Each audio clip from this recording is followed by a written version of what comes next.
My story is a little different than most real estate investors because I originally purchased an investment property to utilize it for my primary business. And to this day, I still focus on my primary business first, but real estate has definitely been a close second. So in June 2020, I graduated college with no money, no business experience, and just a little bit of a business buying, refurbishing, and reselling computers. I decided to focus on this full time, and after a few months, I could tell I was on to something. I knew I needed more space to start and consider employees. Going into 2021, I was planning on going all in on my business, and I knew I needed warehouse space to do it. Fortunately, my old boss and a friend at the pizzeria I worked at had a 5,500 square foot mixed retail warehouse building. I knew he was looking to retire and that warehouse was partially empty, so we negotiated a price to purchase the building while also occupying it immediately.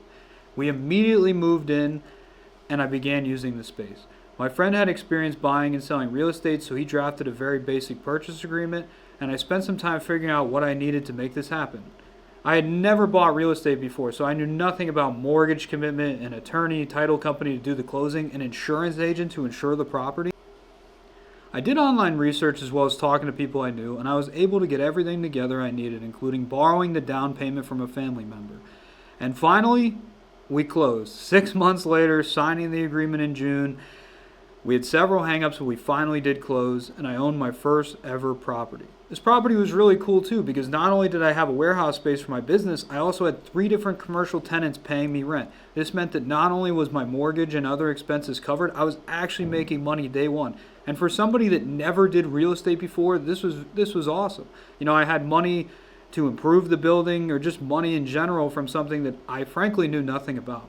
The second benefit that I found out a little bit later was that the property actually appraised higher than my purchase price. I purchased the property back in 2021 for $160,000, and with 20% down, that means I needed to borrow $128,000.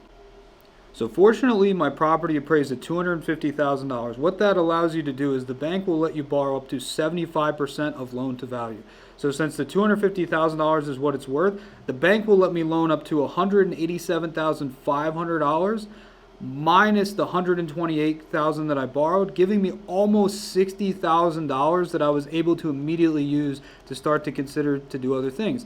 Now I could take that money to invest further in my business, invest in the property, or I could even look at other properties. Since the property was pretty good from day one, it was already fully occupied, it pretty much had no problems, I thought to myself, well, I might as well look into, getting even more real estate considering it was doing pretty well.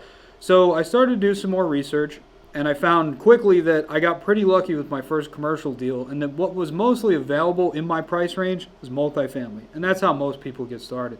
So fortunately, I was able to locate my second deal, which was a 4-unit off-market with a family friend a few months later. And by middle of September that year, I owned it. Even better, the 4-unit that I bought was immediately cash flowing on day one, even after borrowing 100% of the purchase price. I did this again in January with my third residential property, and now the additional cash flow I borrowed was gone, but I had 3 cash flowing rentals to show for it. Over the next few years, and at my peak, I had nearly 40 residential rentals, including multifamily and single-family houses, in addition to commercial and storage rentals. As I begin to get away from multifamily and move into commercial and industrial, it's important to remember how I got to this point. It was a slow, sometimes stressful battle dealing with tenants and unexpected issues, but it was all worth it. If you're planning to, in the process of, or already own residential rental real estate, leave a comment and let me know how you went about acquiring your first property.